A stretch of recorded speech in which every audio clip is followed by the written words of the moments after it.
on Black health, given the toxic air pollutants circulating in the air we breathe.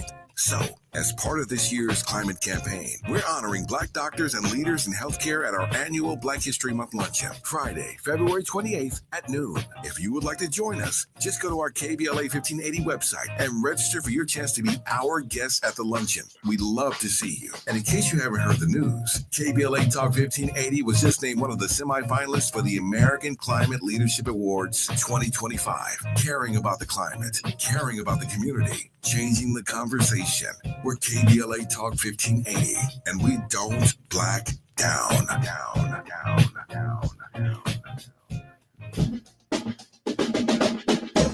Shine, flies, no time to waste while it's passing you by. Shine, flies, be patient, 'cause good things happen in time. We gon' get it right, we gon' get it right, we gon' get it right. We gon' get it right. From just and handles, yes, we check. A movement of people, it's like we dancing to the ministry of. It's the energy of, in memory of them that we love. The trinity of the people, the peace, the power, the truth. We speak the powers even louder. We can say it blacker, we can say it prouder. A woman vice president that went to Howard. Now we talk helping black businesses, and our differences is magnificent. Bringing light to the point where the princess is. I was told good life is where forgiveness lives. The ascension is to leave what's left behind and feed the seeds for deeds that bless the mind, caress the mind, and question justify. With you and God in time, our best align. Shine, flies, no time to waste while it's passing you by. Shine, flies, be patient, 'cause good things happen in time. We gon' get it right, we gon' get it right, we gon' get it right. We gon' get it right. How can I be a better father, son, a better grandson, honoring Fannie Lewis and the Fred Hamptons, the champion. You are listening to A More Perfect Union on KBLA Talk 1580. I'm your host and Chief White House Correspondent, Dr. Nii-Quartelai, reporting for duty in afternoon drive time. I'm in touch until you be in touch. Be sure to follow me on all social media platforms at Dr. Nii-Quartelai. Just type in Dr. Nii-Q, DRNIIQ. And boom, there I am, fresh for you to follow. Also, be sure to download the KBLA app to listen to us live or on demand, or simply tell Alexa to play KBLA Talk 1580. And there we are for your listening pleasure.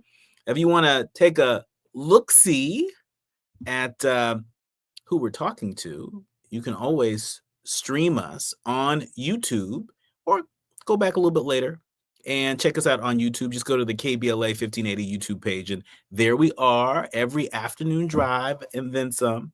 And then last but not least, subscribe to A More Perfect Union podcast. That way you'll never, ever, ever miss an episode. Now it's time for your national news roundup. It's time for the good, bad, and ugly headlines of the day. But first, today's dumpster fire story. Dun, dun, dun. We need to work on that, Andy. We need a dun, dun, dun when we say dumpster fire story. We're going to work on that for you. USA Today is reporting sick joke, greedy heart, very valuable 5 takeaways from Trump's radical Gaza plan. That's right. President Trump said he wants to see the Gaza Strip become the Riviera of the Middle East as a part of a brazen proposal to transfer millions of Palestinians out of the war-shattered enclave and make it a U.S. territory. You can't make this stuff up. Trump made the assertion during Israeli Prime Minister Benjamin Netanyahu's visit to the White House just yesterday, saying, we'll do a real job, do something different.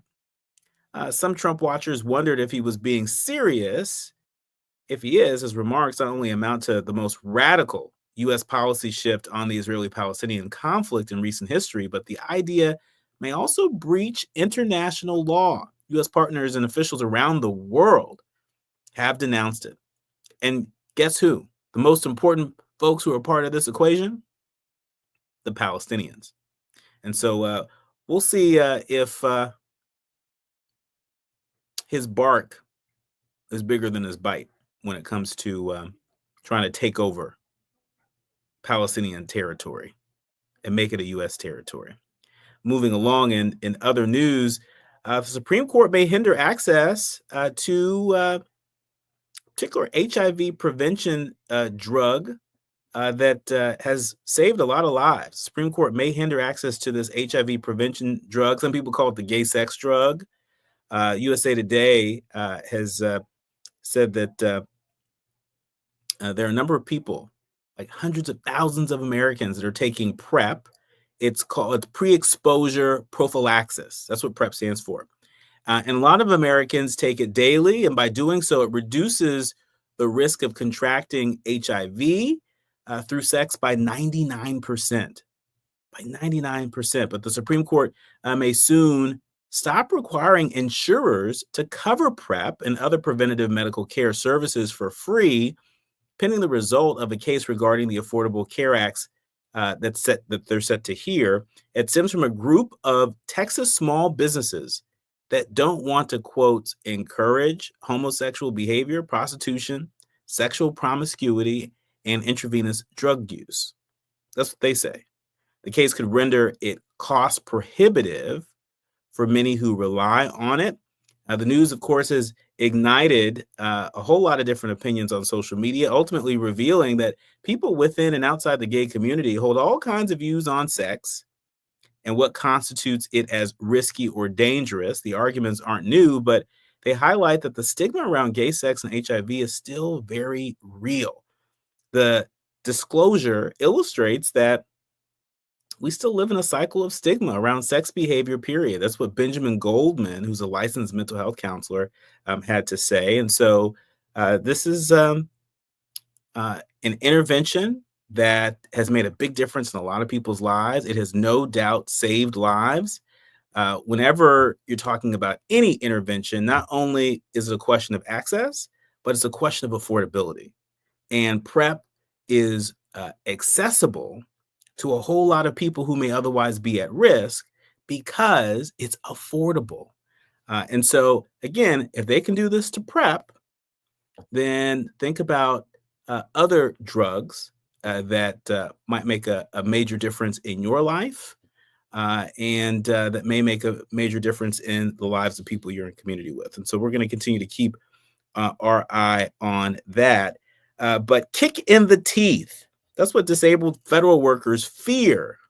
They fear for their jobs after the Trump remarks, and they feel it was a kick in the teeth. USA Today also reporting that as divers searched the Potomac River for bodies from the collision of the passenger jet and a military helicopter, President Trump blamed the Federal Aviation Administration's diversity policies and hiring of disabled Americans.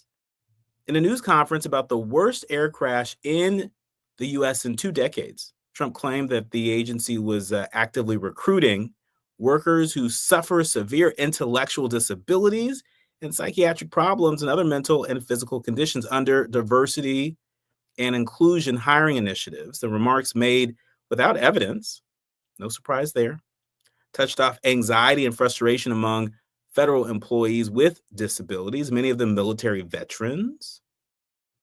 Okay, he stepped in it with military veterans.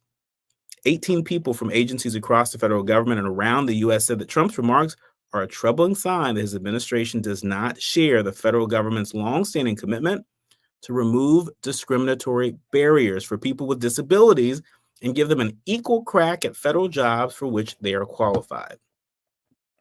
So he's gone after Black folks. He's gone after women. He's gone after Native American folks, right? And so now he's going after disabled folks. What happens to our fellow disabled Americans is also happening to us. And this story is just the latest reminder. When we come forward, have you heard the term oligarchy before? Well, when we come forward, we have 2 really phenomenal experts that are going to unpack what that means. And they're going to weigh in on some of the remarks that former President Biden made about the threat of this tech oligarchy, this oligarchy 2.0 that's taking root. We're going to make sense out of that and more when we come forward. You are listening to and streaming A More Perfect Union on KBLA Talk 1580. You're listening to A More We've got a lot to talk about. They can do anything they want to us. We might not be back. I might be anywhere. But when I leave, you can say the last words on my. February 22nd, you are invited to A Night with the Panthers, a special fundraiser dedicated to supporting Black Panther veterans who now require assistance with essential needs such as medicine, food, and housing. These Black Panther veterans championed human rights, fed the hungry, educated the community, and stood as powerful symbols of resistance and resilience. Despite their incredible sacrifices, loving and serving the people did not come with retirement plans or financial security.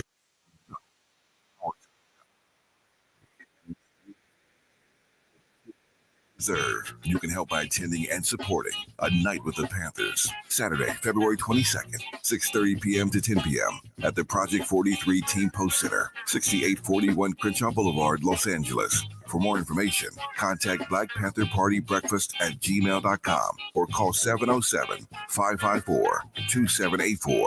That's Black Panther Party Breakfast at gmail.com or call 707-554-2784. This is a community call to action from KBLA Talk 1580. At KBLA Talk 1580, we've got your black.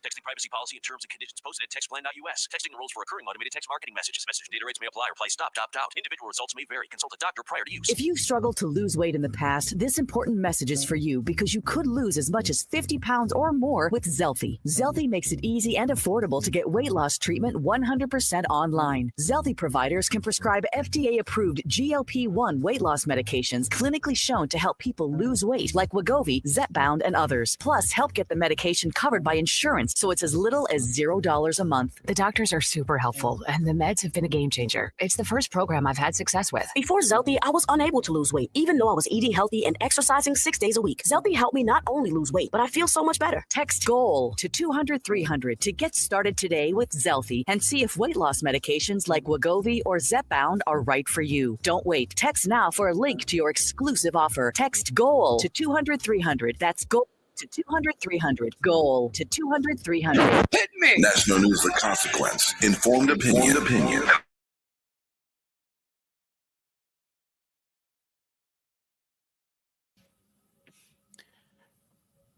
You're listening to and streaming A More Perfect Union on KBLA Talk 1580. I'm Dr. Nii-Quartelai, and really delighted to welcome our next guest to help unpack a concept that might still be pretty fuzzy to folks.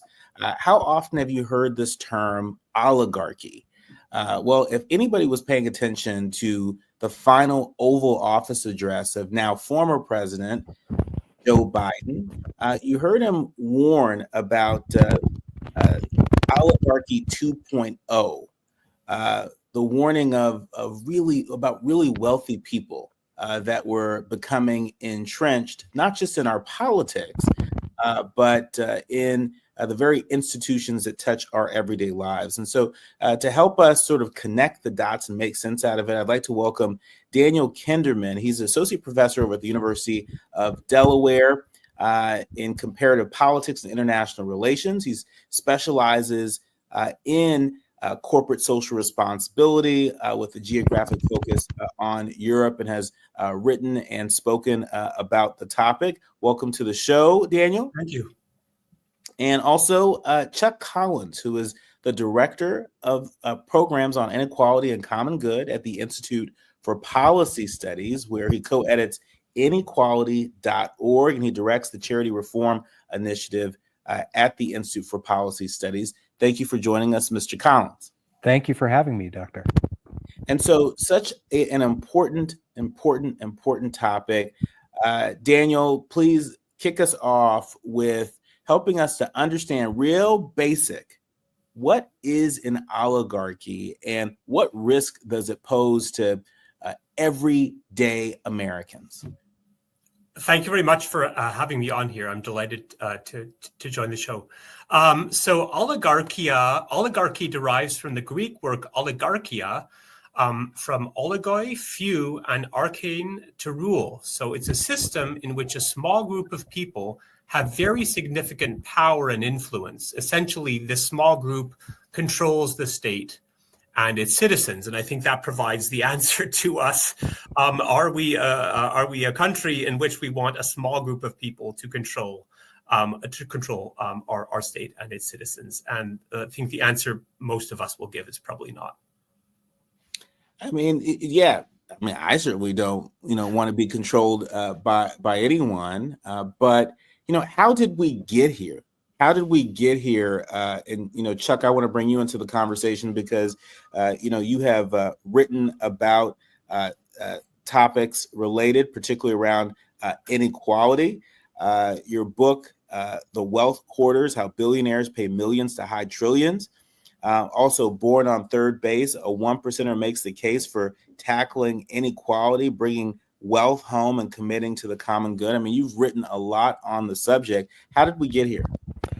Well, I think it's important to realize we're kind of at 40 plus years into an extraordinary updraft of wealth into the hands of a few. So in a way, the fact that we're in an oligarchic moment is a reflection of growing inequality. And I think, really starting in the late 70s, real wages across the board have mostly been flat or even fell for large segments of society.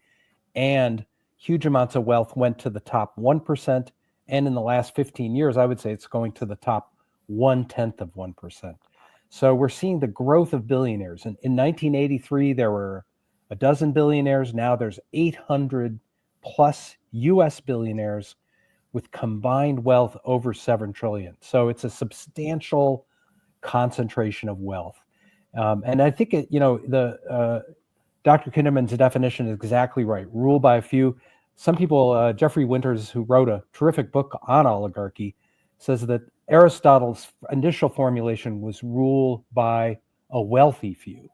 And that's where I think we're in this moment where you can see the ownership of media, the ownership of social media, the ownership of large enterprises. That's a form of power that's robbing us of our voices and votes and disrupting how we live. And speaking of robbing us of our voices, I mean, our audience is predominantly Black, predominantly progressive. And so, talk to us about, what this looks like, particularly for folks who, are still finding our footing following the passage of, the Civil Rights Act, the Voting Rights Act, the Fair Housing Act. I mean, the civil and human rights of some of us are much more fragile than other fellow Americans. Just as you mentioned, the 800 billionaires that exist here in the United States, I can't help but note that a very small fraction of those folks are Black folks. I mean, I think one way to think about it is after World War II, there was the beginning of an economy that was sort of trying to share prosperity more broadly. Again, we were coming out of, World War II, the GI Bill, which was racially discriminatory, all the sort of government programs to help people build wealth were racially discriminatory. But as we got into the civil rights era, 50s and 60s and 70s, the racial wealth divide was narrowing, the racial income gap, poverty by race was diminishing. We were sort of on track to see great reductions of inequality. And then we took a wrong turn.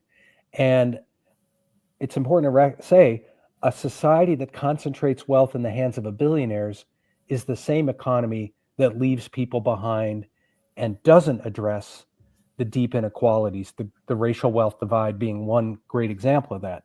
The racial wealth divide has actually pretty much stayed the same or actually worsened in the last 40 years. So an economy that's oriented toward funneling wealth to the top leaves people of color behind, leaves a lot of people behind.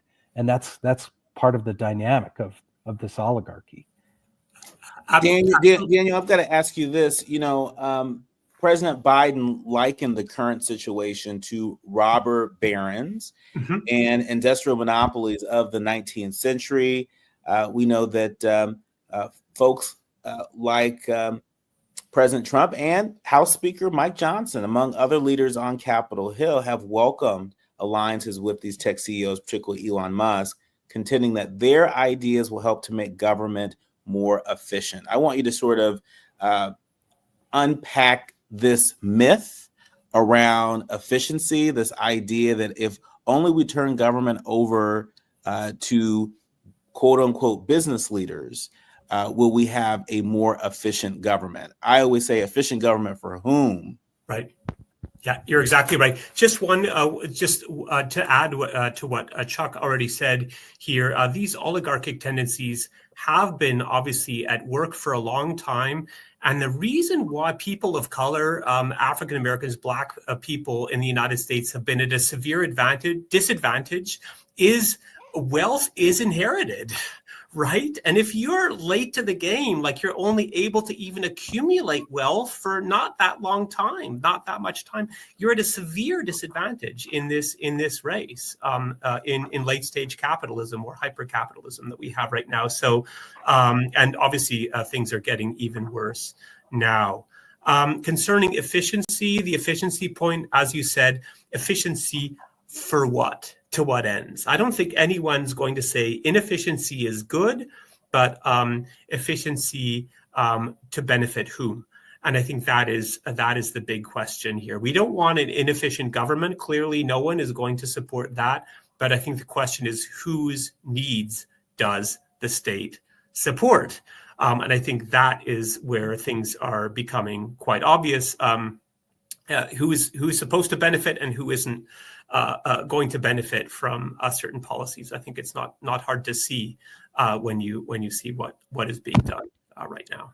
And just to put a finer point on it, and Daniel, you have acknowledged in some of the public statements you've made around the topic that corporate elite have always influenced government.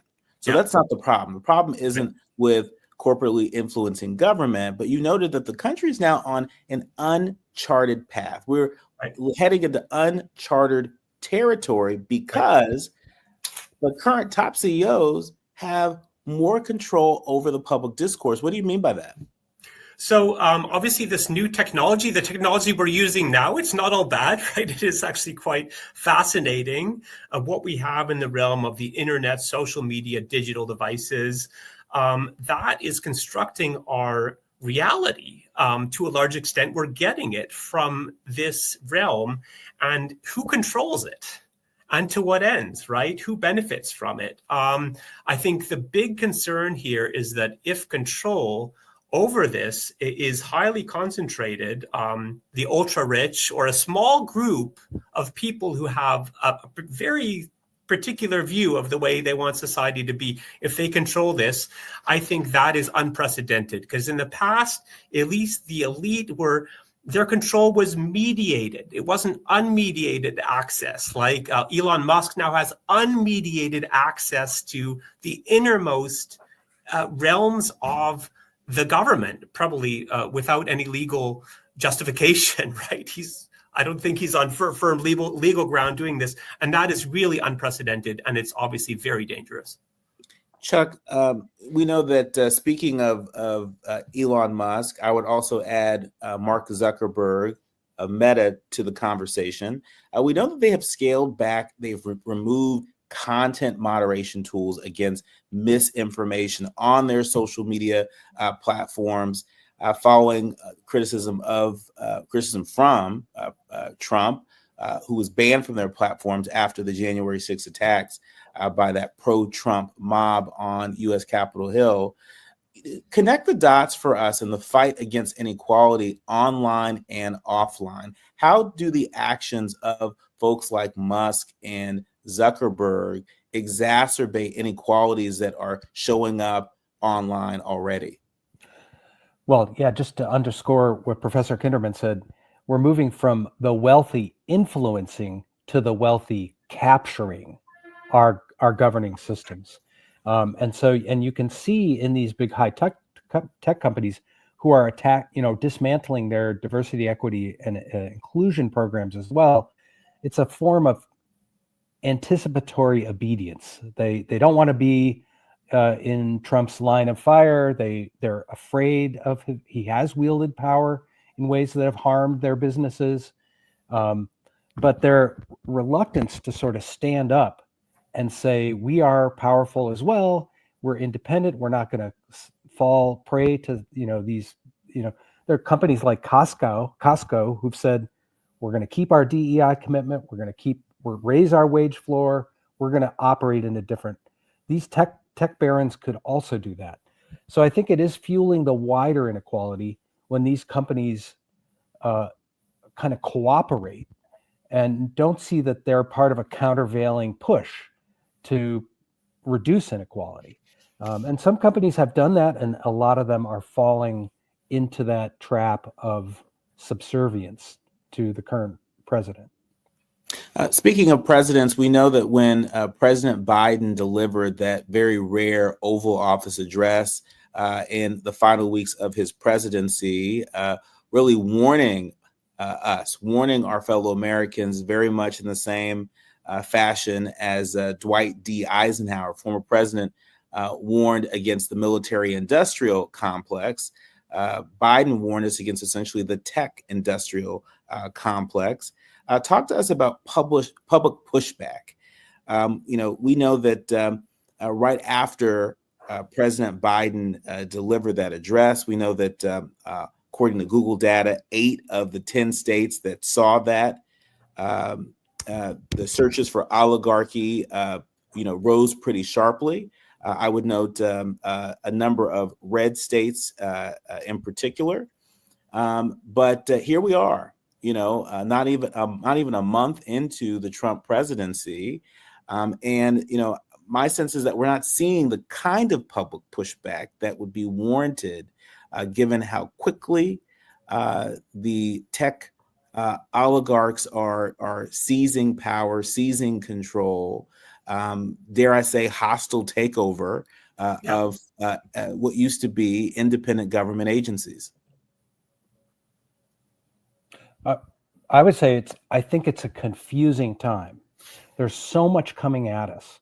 There are these sort of high-profile public actions, ICE raids and that sort of thing. That there's a number of things that Trump is doing that are kind of like trying to basically say, I'm still with working people.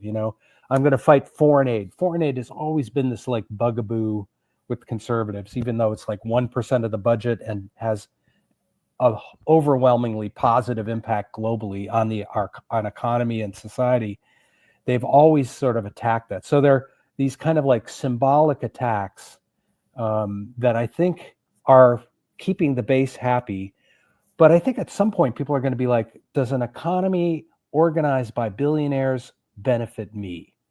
Is all this help to the high tech? Is Elon Musk? I think there's some uncomfortableness about the fact that these billionaire oligarchs are moving into the kind of higher echelons of power. You even see Steve Bannon, kind of the soul of, the sort of populist part of the MAGA world, saying these oligarchs, they just showed up at, 11 o'clock on November 5th. They see where the things are drifting. They want to get the power. So he's sort of playing the anti-oligarch card as well. But I think that is going to affect the wider support. People are going to be like, is tax cuts for oligarchs, is that really going to help me? Is that going to address my underlying grievances and concerns and the reason I voted for Trump? I think there's going to be a breaking apart there. I think it's a vulnerability for the Trump regime. When we come forward, we're going to dig even deeper into some of the biggest trending headlines.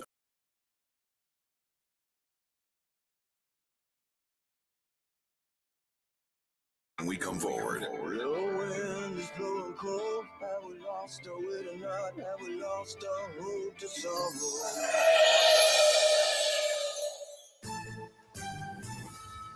I'm Amber Payton with 4 Things You Should Know with BIN News. The Department of Justice says FBI agents who acted ethically in January 6 investigations will not be fired. This follows an FBI lawsuit over a Department of Justice request for a list of agents involved in Capitol riot cases, which was later turned over. The United States Postal Service will resume accepting packages from China after briefly pausing due to new tariffs. These tariffs close a loophole allowing tax-free shipments under $800. Maryland is moving closer to replacing the Francis Scott Key Bridge. Black Governor Wes Moore unveiled the new design Tuesday, featuring a taller structure with wider lanes and shoulders. This follows last year's Dolly ship crash that killed 6 people. And African-American Scott Turner is being confirmed to lead the Department of Housing and Urban Development. Senate Majority Leader John Thune praised his grit to tackle the U.S. housing crisis amid rising costs and prices. I'm Amber Payton on the Black Information Network, your home for Black News First. Calabasas on the 101. Southbound delays away from Las Virgenes. You're on the brakes pretty heavy to the 405. Crowding up ahead in Studio City, Coldwater Canyon to the 170, 134 split, and more slowing in Hollywood from Melrose into downtown Los Angeles. Let's look at Griffith Park on the 134 eastbound, delays from Forest Lawn, taking you all the way to Glendale Avenue in Glendale and Pasadena. 210 eastbound, loading up at Mountain, delays and stretches towards Citrus. The drive is tough right now in Diamond Bar, 57 northbound, loading up at Diamond Bar Boulevard to the 60. If you were self-employed or a 1099 contractor and missed work because you had COVID or cared for an immediate family member with COVID in 2021, you may qualify for up to $32,000 for the Sick and Family Leave Credit. Visit taxcreditnow.com. This is the KBLA Sports Minute with Ray Richardson.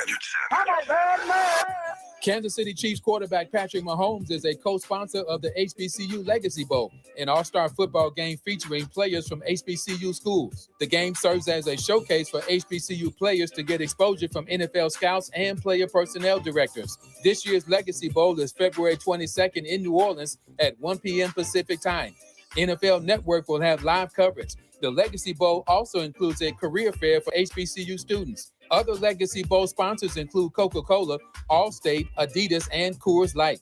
Joshua Williams, a reserve cornerback for the Chiefs, is the only HBCU player competing in Sunday's Super Bowl. Williams played at Fayetteville State in North Carolina. He was a 4th-round pick of the Chiefs in 2022. Despite shutdowns of DEI programs by the Trump administration, NFL Commissioner Roger Goodell said the league will continue its very active and high-profile diversity initiatives. That's your KBLA Sports Minute. I'm Ray Richardson on KBLA Talk 1580.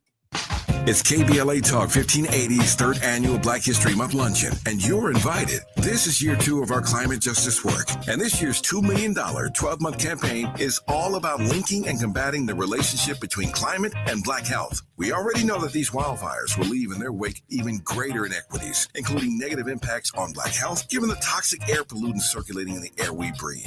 So, as part of this year's climate campaign, we're honoring Black doctors and leaders in healthcare at our annual Black History Month luncheon, Friday, February 28th at noon. If you would like to join us, just go to our KBLA 1580 website and register for your chance to be our guest at the luncheon. We'd love to see you. And in case you haven't heard the news, KBLA Talk 1580 was just named one of the semifinalists for the American Climate Leadership Awards 2025. Caring about the climate, caring about the community, changing the conversation.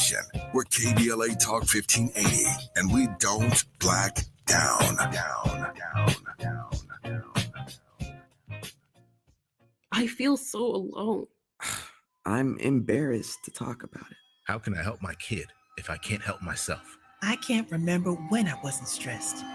I don't like to talk inside. When you feel overwhelmed by your thoughts and emotions, it's okay to get help. You are not alone. CalHope is here for you with free, safe, and confidential mental health resources for youth, young adults, families, and you. Find support now at calhope.org. What you want to do, huh? KBLA Talk 1580 is thrilled to share that we have been named as a semifinalist for the coveted American Climate Leadership Awards, honoring our climate work last year. We're also delighted to announce year 2 of our Climate Justice Crusade. This year's $2 million 12-month campaign will link and combat the relationship between climate change and poor health outcomes for African Americans and the poor. Climate inequities have taken a toll with multiple health triggers in the Black community, such as extreme heat and poor air quality, made worse by the recent wildfires. Our work to ensure climate justice and climate equity continues. In the coming weeks and months, you'll be hearing a lot more about our 2025 climate campaign. To learn more about our plans for this year and the companies and organizations supporting us, log on to our website at KBLA1580.com. Caring about the climate, caring about the community, changing the conversation. At KBLA Talk 1580, we've got your black. Now back to Bill.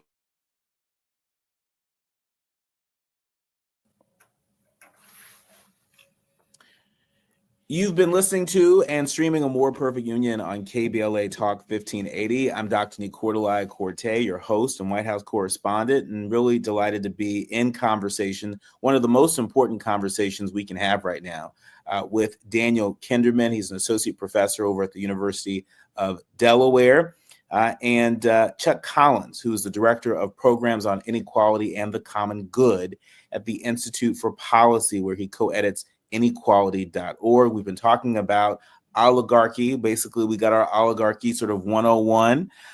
Thank you, gentlemen. And talking about sort of what this means. And, there's not a headline that I miss on a daily basis that has something to say about diversity, equity, inclusion. It could be another company that is looking for the off-ramp to DEI.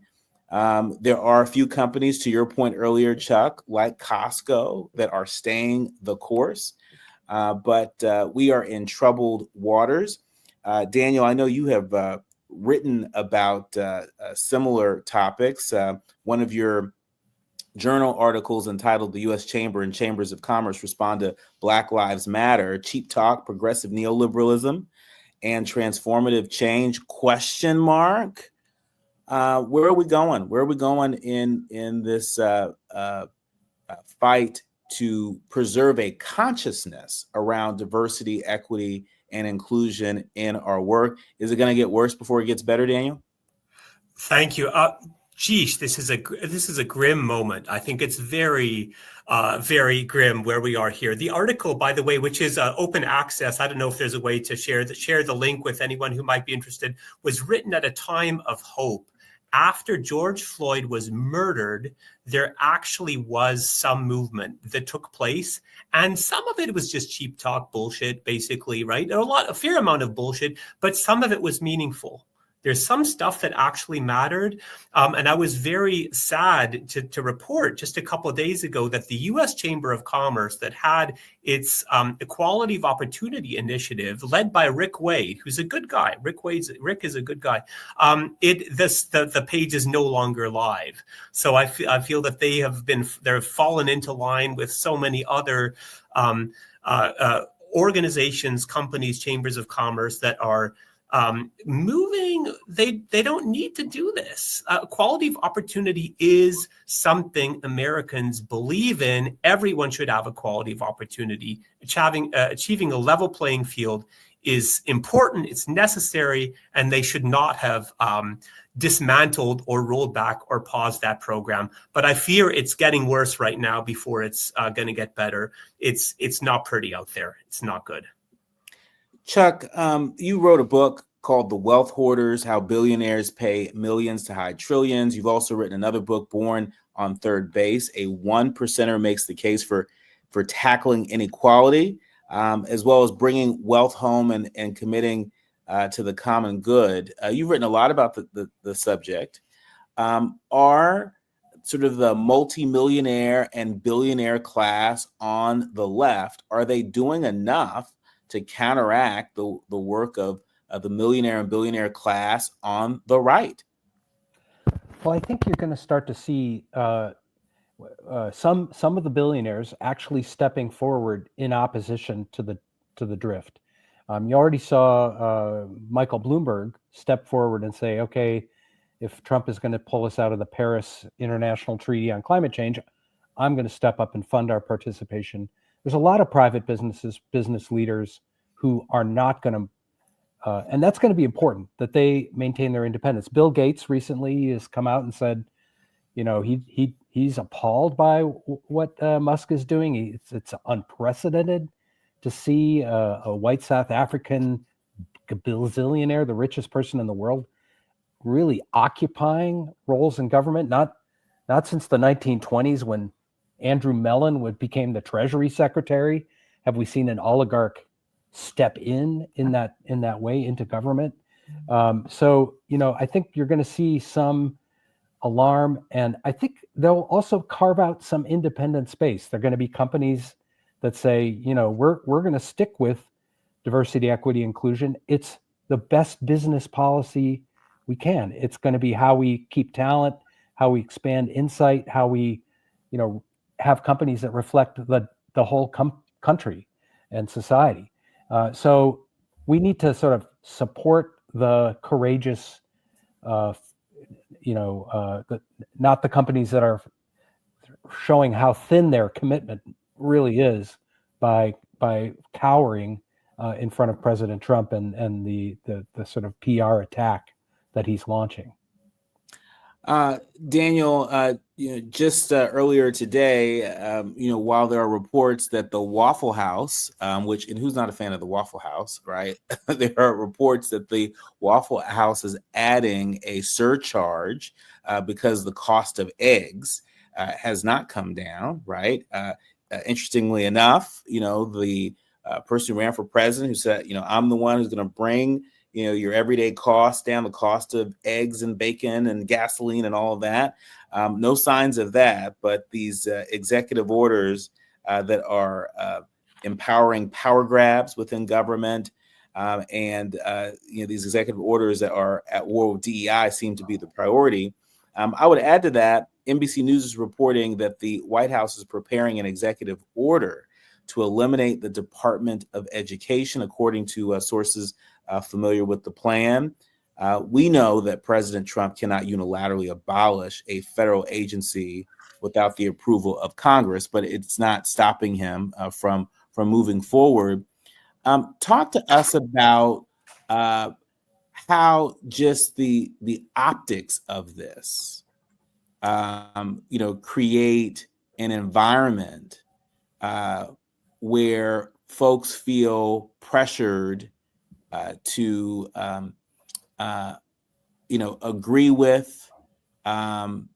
They feel like they must be complicit in what is afoot, where folks are pressured to fall in line. Talk to us about the effect that this has on not just everyday people, but major stakeholders who could be an obstacle for this president, this administration, that choose not to be. I believe that the space to the resistance space is opening up and is going to increase. There was a lot of anticipatory obedience, as my distinguished co-panelist mentioned, but a lot of these policies are so far out of line of what ordinary Americans of all races and ethnicities think is the way to go, that I think that is really it is not only unnecessary, but it's unwise to follow everything that the administration is doing, because it's crazy. It's totally crazy. This is un-American stuff. It's crazy. It's not going to make things better. The cost of living is not going down. And I think if Trump is really chumming up with his billionaire friends here, that really provides a line of attack for people to engage in collective action, to stand up, to speak out against him. So I think people were afraid because Trump is very good at character assassination, right? And he's a world-leading expert at that. He's a very strong, a very good bully. If you can say a good bully, he's an effective bully. But this is we're just getting going here, and it's the time to fight back is coming. So I'm not sure that I've answered your question. Obviously, people are afraid, and fear is a powerful, very powerful motivator. It helped us to survive the saber-toothed tigers millennia ago, or I don't know how long ago. But we shouldn't be too fearful. We can stand up against this government. Chuck, I want to put the same question to you. Look, there are a lot of people out there that have written about and spoken about, actions taken by this president being unconstitutional. And that will likely be litigated in court. But in the meantime, in terms of the people who work at these agencies, in terms of everyday Americans who rely on these agencies to, do their work, talk to us about how just, the threats that these executive orders engender. Talk to us about how that connects to actual and perceived inequalities manifesting in our communities.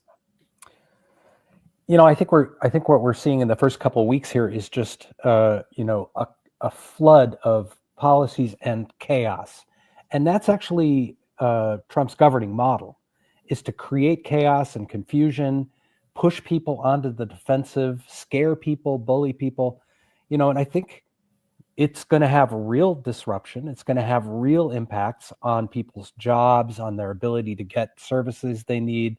So it is not without harm, significant harm. But in the end, he's sort of flexing muscles that actually aren't his. If you wanted to abolish USAID, we have a thing called Congress. Congress created it. A Republican Congress could eliminate it. But that's not the tack that Trump is taking. He's taking this direct attack and disruption, and I think what we should understand is we're going to have a lot of atmospheric chaos. What is the real agenda behind the throne? The tax cuts for the rich, making those permanent, deregulating the market, weakening the countervailing force of government to rein in corporations, slow the things that will actually empower wealth to the detriment of everybody else. And the oil industry. The oil industry is a huge player behind Trump, and they are thrilled. They're getting their payback. He's literally blocking all the alternative energy options and empowering oil and gas. So what's the real agenda? And that agenda isn't going to help the people that elected Trump. It isn't going to help it's a pro-oligarch, pro-billionaire agenda. So I think helping explain to people what's the confusion or the distractions and what's the real agenda here, and how do we push back on that real agenda. And I think people are, ready and prepared to do that. And you're seeing it all over. It's a huge demonstration at the Treasury Department later today that, is pushing back against the idea of Musk taking power. But I think we have to remember we have a lot of power. We have the power of the population. There is a countervailing power party, supposedly, that will, I think, find its message and find its feet. And then we have to really look at what agenda is really moving here and who's benefiting from that. Our thanks to Daniel Kinderman, Associate Professor over at the University of Maryland, and also Chuck Collins. Be sure to go out there and pick up his book, at least one of his many books, The Wealth Hoarders, How Billionaires Pay Millions to Hide Trillions, and Born on Third Base, a one percenter makes the case for tackling inequality, bringing wealth home, and committing to the common good. Thank you, gentlemen, for joining us. When we come forward, it's time for the quiet part out loud. If you saw that article in the New York Times about Bill Gates, the Microsoft co-founder and philanthropist, who says he's taking a break from the future to examine his past and mulling where billionaires now fit in, I got something to say about that, and I think you might too. More when we come forward. You're listening to A More Perfect Union on KBLA Talk 1580. This is A More Perfect Union on KBLA Talk 1580. We've got a lot to talk about. February is Black History Month, a time to celebrate the achievements and resilience of Black communities. Important to address health disparities in diseases like asthma. In the U.S., Black Americans are approximately 5 times more likely than white Americans to be hospitalized for asthma. But there's hope. Managing your asthma is possible with regular checkups, using prescribed medications correctly, avoiding asthma triggers, and creating an action plan with your healthcare professional. Take control. Your health is your power. To learn more about asthma, visit luma-edu.com. This message is brought to you by Amgen and AstraZeneca. KBLA Talk 1580. We've got a lot to talk about. KBLA Talk 1580, connecting you with services and solutions. If you need help getting your resume in order, finding job training, or landing a job, we've got 3 great options for you. First, the City of Los Angeles has workforce centers across the area offering free job support. The California Workforce Development Board can help you with everything from GED prep to vocational training at no cost to you. On the federal level, the Department of Labor's American Job Centers offer a full range of services for job seekers and businesses alike. Visit careeronestop.org, or for more info, just call California's Help Center or visit cwdb.ca.gov or call 916-657-1440. For the City of Los Angeles programs, go to ewd.lacity.gov or call 213-744-7300. All these services are free to help you get your next job. This is a community call to action from KBLA Talk 1580.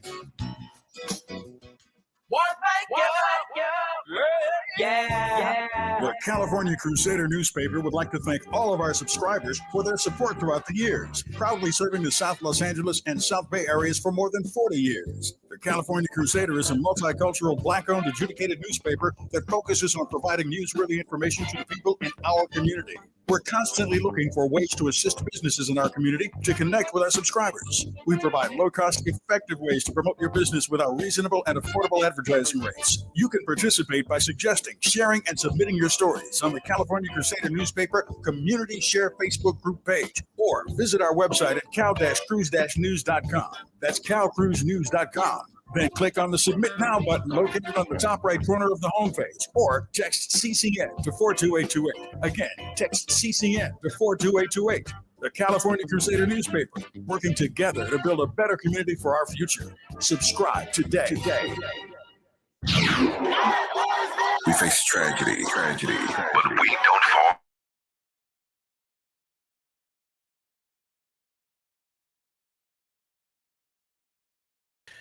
You are listening to and streaming A More Perfect Union on KBLA Talk 1580. I'm Dr. Nii-Quartelai Corte. It is time for the quiet part out loud.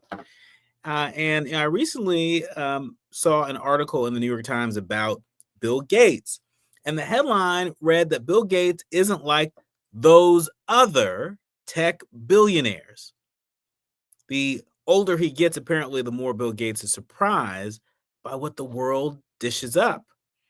And, you know, his take on the billionaires was a little surprising to me. He said that there are many now from the tech industry, quite a few, that where their politics skew forcefully to the right. And he went on to say that he always thought of Silicon Valley as being left of center, but the fact that now there is a significant right of center group is a surprise to me. And that just has had me scratching my head. How is that a surprise to him? That these tech entrepreneurs who, you know, are no longer 20-somethings, these are now people that are in their 40s and 50s who have accumulated a lot of wealth. Now they want to keep that wealth. They want to keep not just some of it, not just most of it, they want to keep all of it. And, you know, how is it that now former President Joe Biden saw the threat of this tech industrial complex, that Joe Biden saw the threat of these tech entrepreneurs, but Bill Gates couldn't see it? I find that very hard to believe.